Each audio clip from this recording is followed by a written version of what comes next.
Washington, local Q&A hour. Thank you very much. We got 5 minutes right here, and we'll start when you begin. I'm Tom from Yardley, and what I'm about to tell you is a 100% true story. It actually happened on Yardley Beta 2 months ago. Meet Ted and his beautiful dog, Snowflake. Snowflake's long, coarse fur destroyed his $1,200 relay vacuum. So he had to get a new one. Now he could have gone here to Amazon, where he would have found over 129,000 results for vacuum cleaners, millions of reviews to read from, mostly 5 stars. I think we all know what a problem this is. Now luckily, Ted went to Yardley. And on Yardley, you start by describing your specific situation. Why are you looking for a vacuum? Which ones are you considering? What are your main concerns? We then match you with other members of our Smart Shopper community who are like you and have first-hand experience making similar decisions. In this case, Heather was a great match. She owns a St. Bernard and multiple vacuum cleaners. She and Ted engaged in a two-way dialogue about his decision, and she ended up recommending the Kenmore, which he loved. But best of all, Heather earned big-time Yardley karma. What that means is 2 weeks from now, if Heather's in the market for a new blender or car or TV, we'll notify Ted of the opportunity to return the favor, and we'll also push out Heather's question more broadly to the Yardley community. So Yardley is a completely new way to make shopping decisions. You start with your situation. You then get matched to people like you who have first-hand experience owning the products you're thinking of buying. Then you have a dedicated conversation where you can ask follow-up questions about that decision, and the people who help you the most earn the most karma, and they get the most help in the long term. So who uses Yardley? We tend to see our core users as people in their late 20s, late 30s. They're established in their careers, they buy a lot of products, often starting a young family. Most importantly, they want quality over quantity. They want the best product for them, not the average of 100 random reviews. And this is a huge problem. In America, we spend $1 trillion a year buying new products. Think about all of the waste that is generated by poor product decisions. You buy a product, you think it's going to be perfect for you. It arrives, and you're disappointed. Now you're sad. Now you go buy another one to accomplish your first goal, and you wasted a lot of money. Now you're poor. Sometimes you can take that first product and toss it in the garbage. It goes into a landfill. Now you feel guilty. And nobody's solving this problem. You think about Amazon. They're awesome at generating millions of reviews and shuttling you through that purchase process so quick, sending it to you for free, confirming all of your purchase biases. Not good for making great decisions. Other sites like Quora are awesome for expert Q&A, best answer for the whole community. What's the best answer for me? What's the best advice for me from someone who's been there before? And there's Facebook. Awesome for sharing cat pictures and making banter with other people, but not if you want to make a considered purchase decision. Yardley's approach is borne out by usage data.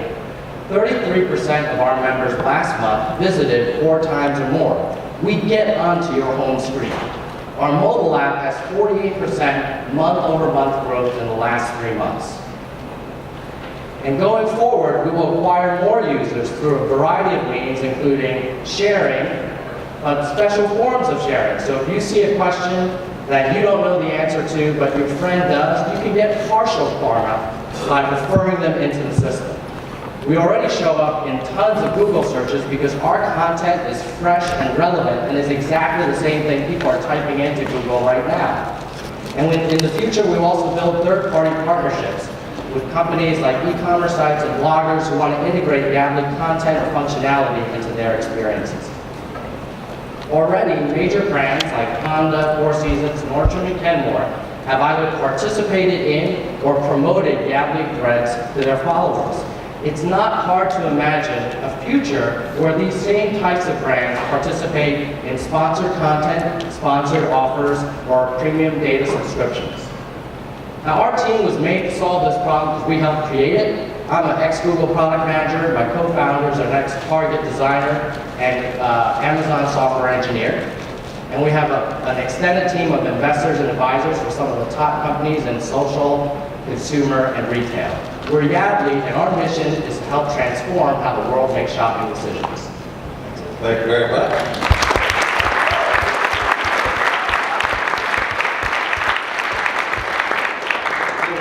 Bob, tell us what you think. I was disappointed that your true story didn't end with the two dog people falling in love. That might be in next year's presentation. And how much money have you raised? We've raised $800,000, and we've spent $400,000 to get to where we are. And how much more money do you think you need? We'd like to raise another round of $1 million, and that will allow us to grow the team slightly and really go after user acquisition and go to market. And do you have some secret sauce in your magic? Yes, so we look at a lot of things, including the content of the question, the content of answers that you've provided in the past, your profile. But what's the most interesting is we have a karmic graph, which looks at who you've helped and who's helped you the most. And so as an example, if there's a vacuum cleaner question that I post, and maybe I've helped you in the past, Bob, we may promote my question to you more to say, hey, Bob, Tom helped you 3 weeks ago with your dishwasher question, and he has a question now about vacuum cleaners, which is something that you commented on in the past. Down here, right there. So in general, recommendations is a super crowded space. Everything's just going there. So how will you get above the noise? How do you get to scale? Yeah, so we see a lot of recommendations, products out there that are basically, I really like this product, let me push it onto my friends.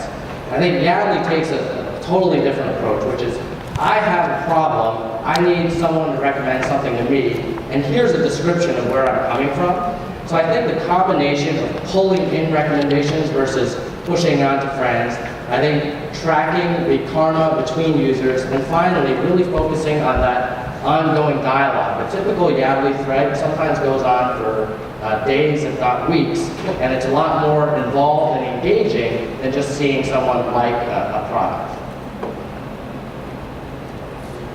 A sort of a follow-on question to John's question about the crowdedness in the space. Who do you look to for inspiration? What sites inspire you and instruct you and help you think about how you're going to rise above the crowd? Yeah, there are plenty of great companies that we look at where we see them do parts of what we do really well. I think Core's emails are amazing, and I will be honest, we've stolen a lot of their best practices. And it's resulted in great sort of engagement for Yardley. We also think some of the simplicity of very social apps like Thumb have been really great in getting a lot of rapid participation. And so some of the UX practices that they've used, we've borrowed from as well. Can you talk a little bit about the sponsored model as well? I mean, it's easy to understand how a sponsor would get behind something and promote it to their followers if it's a positive review. What happens in the case of negative reviews?